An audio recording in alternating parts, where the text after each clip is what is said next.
Syrian story is filled with emotions, and it mixes pain with hope. The Syrian story is a story of struggle between good and evil, and between the weak right cause that has no supporter except God. Our story is one of the lessons of history, and it is an embodiment of noble human meanings and values in this eternal struggle between good and evil. We find the Syrian story that tells a new chapter of the struggle, one filled with creativity and determination and patience and torture and pain and sacrifice and clinging on to noble customs and values and hard work and relying on God. All these are tools for truth against injustice and falsehood. Your Excellencies, Mr. Secretary General, Madam President of the General Assembly, Your Excellencies, may the peace of God be upon you. I come to you from Damascus, the capital of history and the cradle of civilizations, a beautiful country that has taught the world the meaning of civilization and the value of human beings and coexistence, to be a beacon for the world. Syria, however, for 60 years fell under a repressive rule that disregarded the value of the territory it ruled over. For long years, we've suffered injustice and deprivation and oppression. Then we rose in claiming our dignity. The previous regime has used the worst kind of torture against our people, chemical weapons and bombardment and torture in prison and displacement and sectarian strife, and used drugs against our people and the world. It has torn our country apart and brought forth fighters from around the world. The former regime killed around 1 million innocent people and displaced thousands and millions and demolished 2 million homes. Ladies and gentlemen, the unarmed people were attacked using chemical weapons. Our women and children have inhaled toxic gases, all this to silence truth. And with all this criminality, there was no language for solution, despite the offers. This people had no means and choice but to organize itself and to organize militarily to oust a criminal regime. It was a military operation that was filled with mercy and good and that prioritized tolerance and that did not target civilians. It targeted justice without vengeance. We restored our right and we became victorious for sake of our grievances. We were victorious for the mothers of martyrs and for all of you, people of the world, for the future of our children and yours.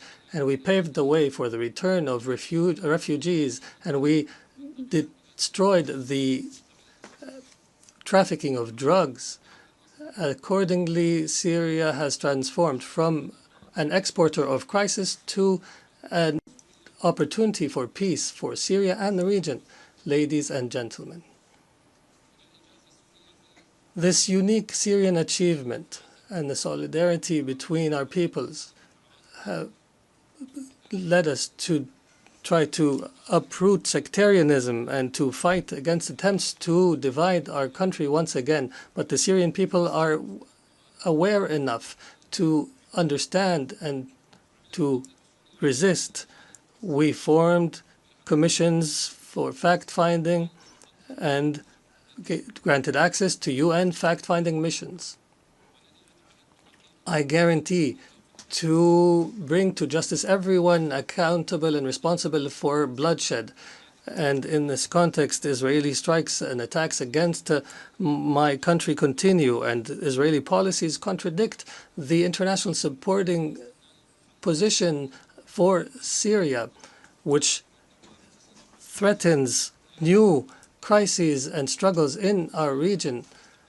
For this purpose, and in face of this aggression, Syria is committed to dialogue, and we're committed to the disengagement of forces agreement of 1974, and we call on the international community to stand beside us in the face of these attacks. Ladies and gentlemen, from the very moment the former regime fell, we set out a clear strategic policy built upon three pillars: balanced diplomacy, security, stability, and economic development. We filled the power vacuum, called for an inclusive national dialogue, and announced a government of competence.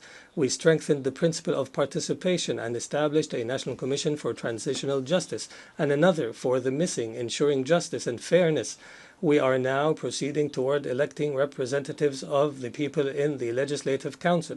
We restructured civil and military institutions, dissolving all previous formations.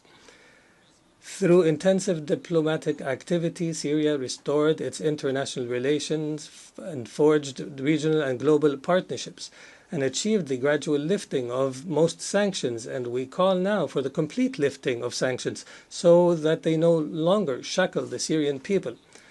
Investment laws have been amended, and major regional and international companies have already begun entering the Syrian market, contributing through investment and reconstruction. Syria today is rebuilding itself through establishing a new state, building institutions and laws that guarantee the rights of all without exception. A land of ancient civilization and culture deserves to be a state of law, protecting everyone, safeguarding rights, guaranteeing freedoms, and fostering life to flourish while turning the page of a wretched past. We are determined to restore Syria's glory, dignity, and honor. And in continuation of the Syrian story, I declare before you today the triumph of truth over falsehood. Truth has come and falsehood has perished. Syria is reclaiming its rightful place among the nations of the world. This announcement is the echo of a great people's will, a people who forged glory throughout the ages, who rose again from beneath the rubble to restore their rights and freedom and dignity. On behalf of the Syrian people, I extend gratitude to everyone who stood by the Syrian cause, who aided Syrians in their tragedy, and who welcomed them in their countries, and to all nations and peoples who rejoiced in the victory of the Syrian people's will. And I particularly thank Turkey, Qatar, the Kingdom of Saudi Arabia, and all Arab and Islamic states, the United States of America, and the European Union. And before I conclude, let me affirm, the suffering Syria endured, we wish upon no one.